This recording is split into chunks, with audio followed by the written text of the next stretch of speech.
and today we'll be speaking to Duncan Park, who's the Associate Director of Assessment at MANCOSA.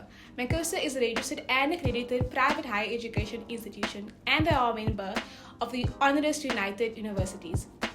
Today we'll be speaking about artificial intelligence and the impact it has on education, and specifically higher education institutions.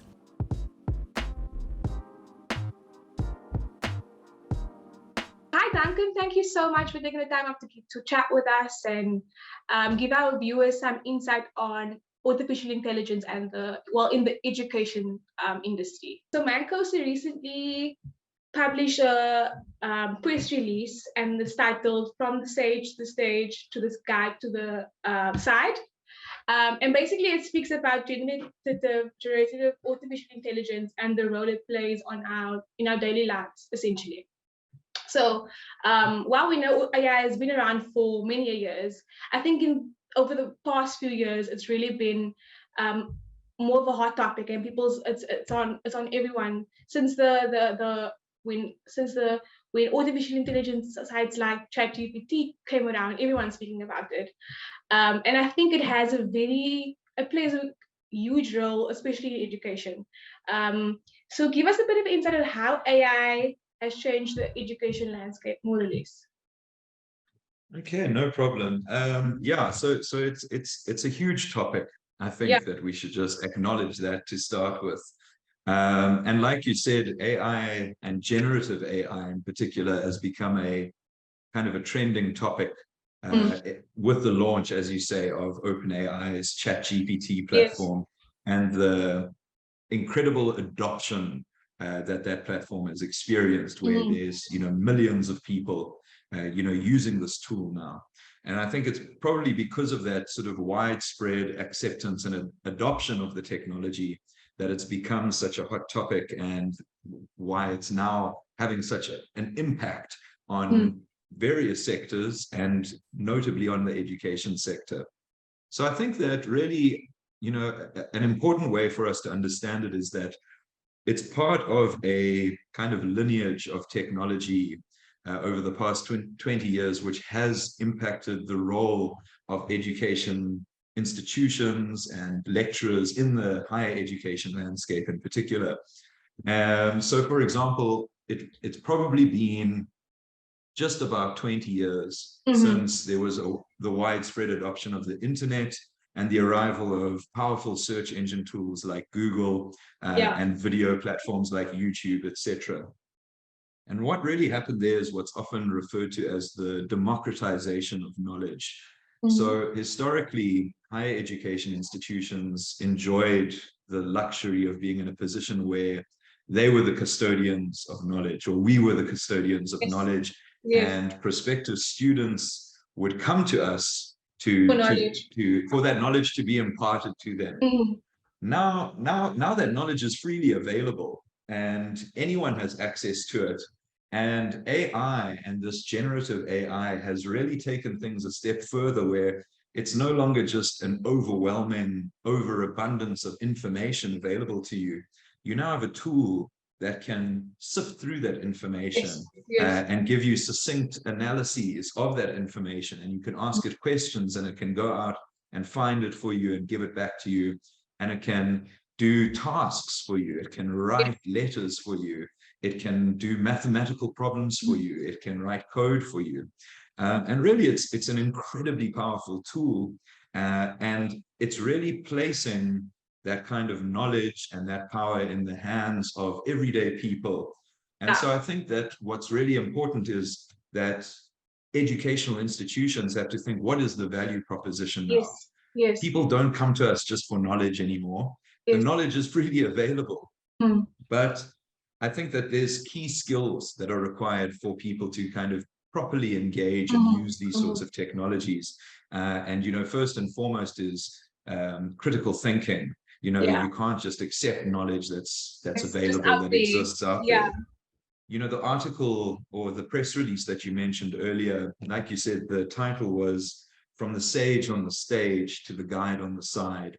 And that's really a summary of what the role of an academic or an educator or a lecturer is in this context. you're not the sage with all the knowledge that people come and look at you on a stage and you impart it. Now that knowledge is available, and your role is to sit on the side and guide students through the exploration and engagement with that knowledge. And so really that's where one of the major shifts is sitting. Yeah. That brings me to my second question. I think a lot of it is to do with how can we use it in our daily activities. How can we make use of it to make our lives, I wouldn't say easier, but to just to enable us to do things more efficiently. So how can these tools be used positively within education? And how can students and teachers use it to make their lives, I mean, much easier? So the potential opportunities and benefits of AI are quite significant. I think that, you know, it's early days. Right now, you know, a lot of people are still quite fearful of the technology. It's new, it's uncomfortable for a lot of people. And the sort of the full scope of how it's changing the sector and, you know, and the full scope of its impact is still an unknown to us, you know. But we have seen already significant changes that it has made. And I think that in terms of, you know, benefits for the education sector, I think probably the biggest benefit that people are most excited about is this prospect of personalized learning opportunities. So with generative AI and even just, you know, AI analysis and that and those sorts of technologies, there's a whole new world of, you know, adaptive learning and smart content where AI can analyze student performance, it can analyze all of the student data and create individualized learning pathways. It can create very, very specific learning structures for people that have very specific learning needs. Because with this democratization of knowledge, people know that the knowledge is available to them, and students are now more discerning than ever before. They come to you as an institution with very specific expectations and with a set of tools to kind of cross-check, you know, they can see what they're being taught, but they have all the knowledge in the world available that they can check this against. So students are a lot more discerning about what they want. They need education for very specific individual needs. Maybe it's for their career, maybe it's because they want to start a particular type of business and they might need, you know, a blend of skills that isn't necessarily offered on one qualification. And so I think AI will allow for that kind of flexibility in learning. Yeah, and I think that, you know, more benefits that I'll just quickly run through. I'll try not to ramble. Things like intelligent tutoring systems, where students, and you can already do this. If you want to learn about a topic, you can go into ChatGPT and ask it questions. And then based on the prompts it gives, you may have more questions, and it can give you the sort of very, very specific kind of personalized tuition that you want. And that's really the guide on the side, you know. But then there's also things like, you know, automated grading and feedback, just data analytics, predictive modeling. You know, you can predict where students are going to have challenges, where they aren't. Things like language translation and accessibility to education, and then just things as basic as administrative efficiency. So those are all areas where we see potential for AI to add a lot of benefit. Yeah. So I would say that it definitely is a game changer when it comes to access to education and having that. I feel like it's a feel of independence where I can just use these tools and expand my knowledge independently. At the same time, we can't ignore the fact that there are a lot of flaws when it comes to these tools. And I think it's important that it's something that's flagged, highlighted to students to have their blinkers on. You can't just use chat. I mean, like, I'm pretty sure there's concerns about ethical standards as well when it comes to doing assignments and using ChatGPT or other tools. How are their way? Have you guys spoken about regulating these type of methods? How will we be telling children, okay, learners, okay, it's okay, we can be using these tools, but also there are limits, because I know, like, you can't just submit a full assignment. I can basically put into ChatGPT or write me a whole essay, and they'll basically just give it to me, and I can submit it as an assignment. But obviously, that's not how we'd want students to be using it. So maybe you guys have not spoken about it yet, or haven't done research, but like ways to regulate these flows. Can you just So yeah, speak no. about that? So I think that this is really where the conversation started in the education sector with AI. Was, whenever there's a new technology or a new idea or anything like that, I think the first thing that people see is a threat or a risk. Yes. Yes. And I think that, the challenges and risks associated with AI are very real. I don't want to sort of undermine that. Yes. Like we've spoken a lot about benefits, but there are Yeah. indeed, significant challenges and risks associated with it. But to be honest with you, when it comes to generative AI specifically, so that's, tools like ChatGPT that Yes. you can give it prompts and it will give you what you're looking for, kind of thing, give you that information or solve those problems for you. That kind of a technology is really a tool that isn't going Yes. away. I think that Yes. that's the first most important thing for us to acknowledge, because on the one hand, there's really two ways of addressing the risk that AI poses or generative AI poses. The one is, and quite a few institutions, when it sort of first became this hot topic, had a very reactive sort of knee-jerk way of responding to it, which was, we have to ban it. Students can't use it. They mustn't go near it. It's illegal. They can't be using it. It's but a threat. that is not that's not a sustainable or meaningful way of responding to this technology.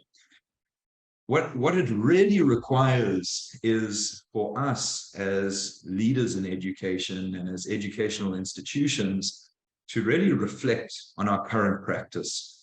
So I think that the fact that if a student can take an assignment question and put it in ChatGPT and it can generate a passing answer, then I think that we really need to reflect on the way that we are assessing students rather than trying to prevent students from using it. The fact of the matter is that in the workspace and in industry, this is going to be a tool that will be available to them. Yes. So I think it's really important that, institutions are equipping students with the kinds of skills to actually use these tools effectively. And I think that's really important, is that we guide students through using this.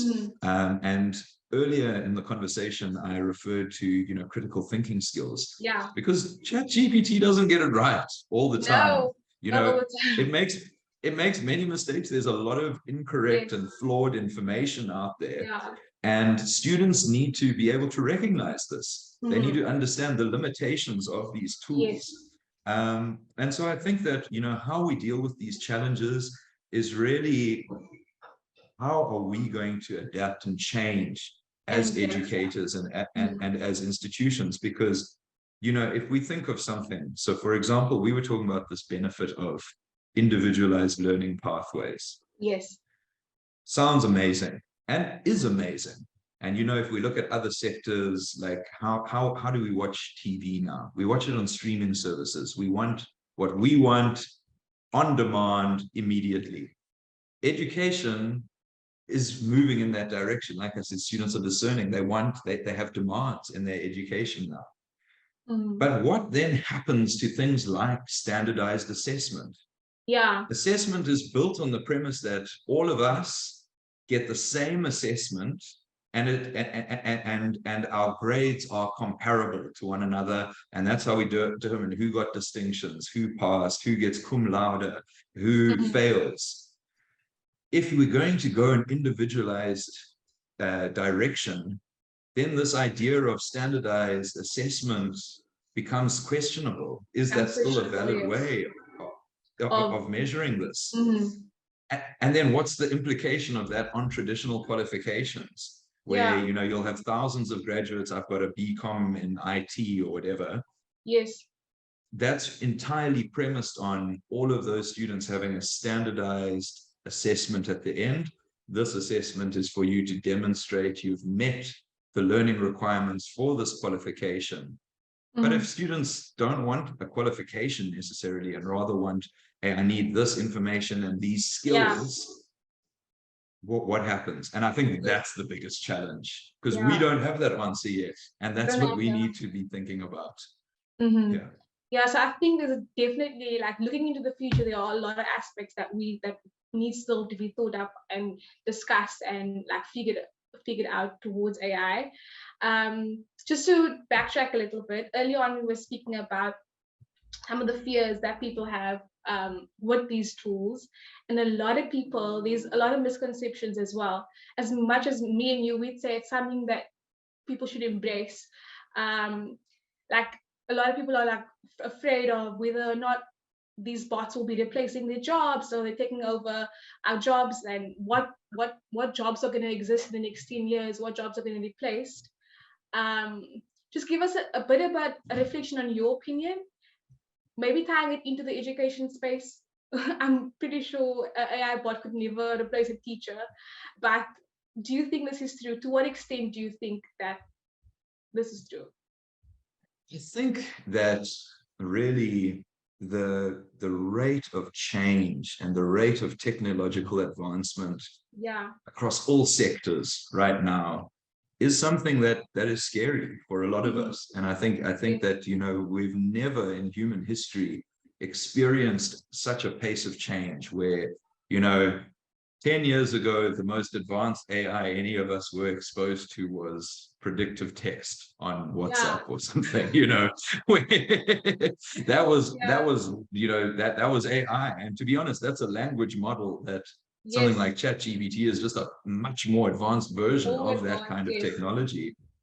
But if you just look at the incredible leaps and advancements in that technology over such a short period of time, it's overwhelming. It's overwhelming for a lot of us.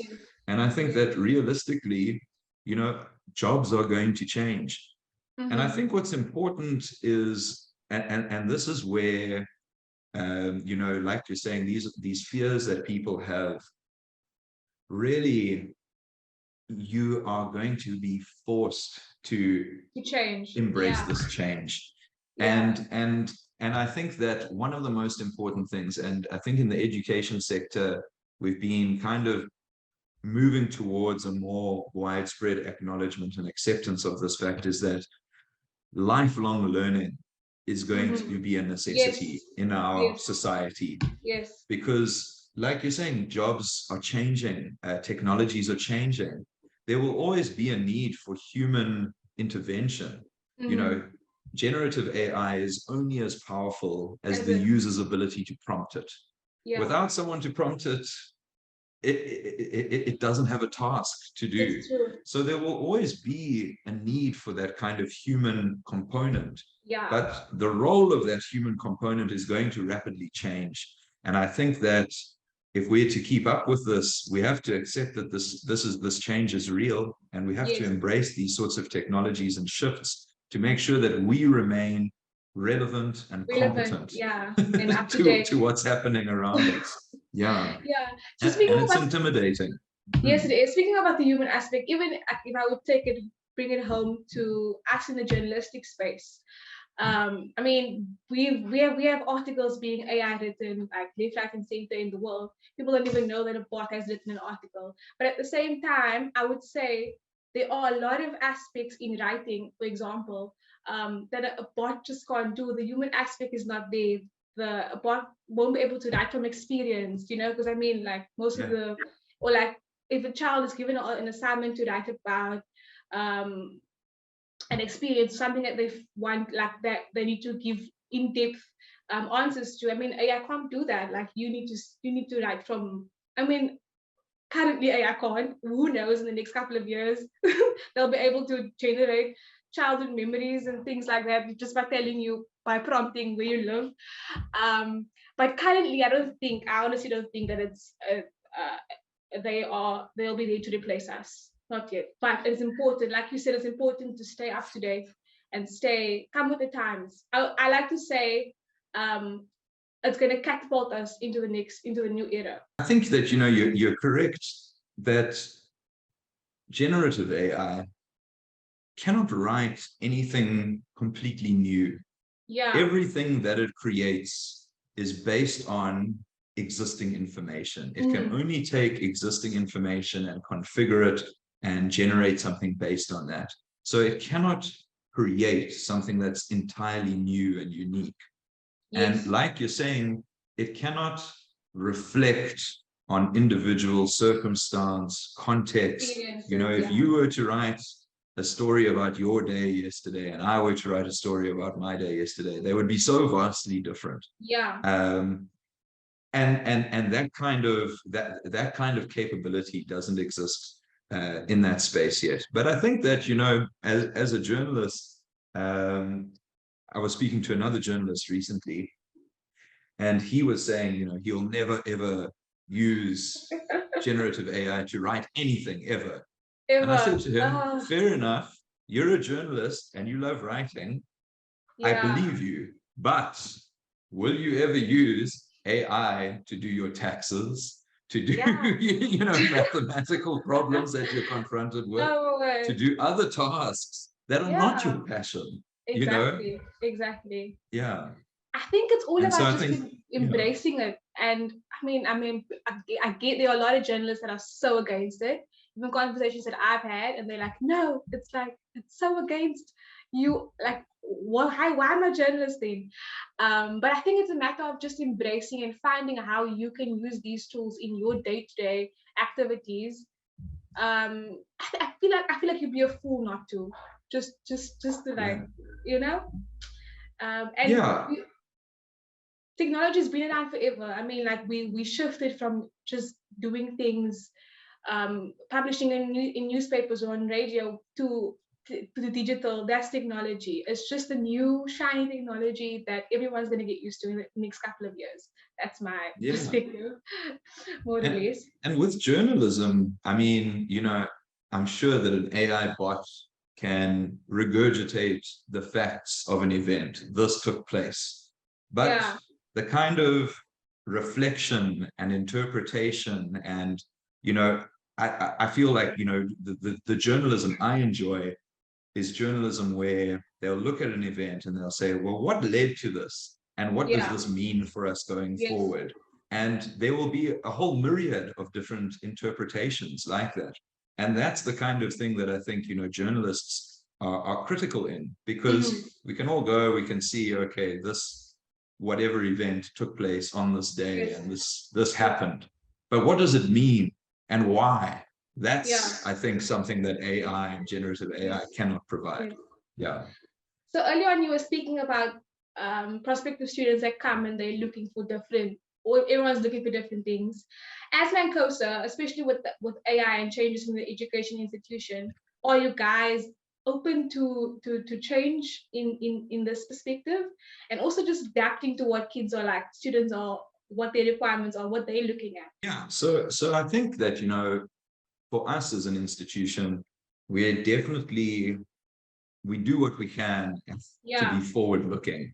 We try and be forward-looking. And I think that, on the one hand, we have a huge sort of bouquet of traditional and formal learning qualifications. We have, bachelor's degrees, postgraduate diplomas, honors degrees, master's degrees. We even have a doctoral qualification. So we do cater for the traditional learning programs that you would experience at universities, etc. But we have also moved more into that kind of responsive, tailored approach to education. So we have a platform called SkillMe, and if anyone wants to have a look, it's skillme.mancosa.co.za.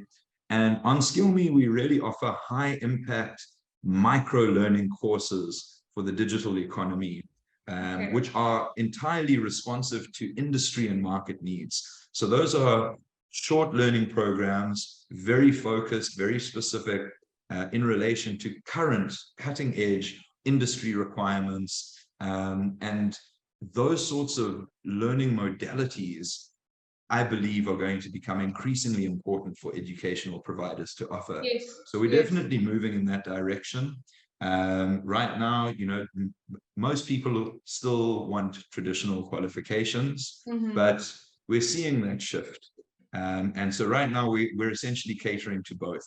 So if you want a traditional formal qualification, we have that on offer, but we do have a growing number of these small, short learning programs that are based on contemporary context and industry requirements. And that's SkillMe, our SkillMe platform. That's amazing. I think it's very important to be to adapt to the changes and things like that.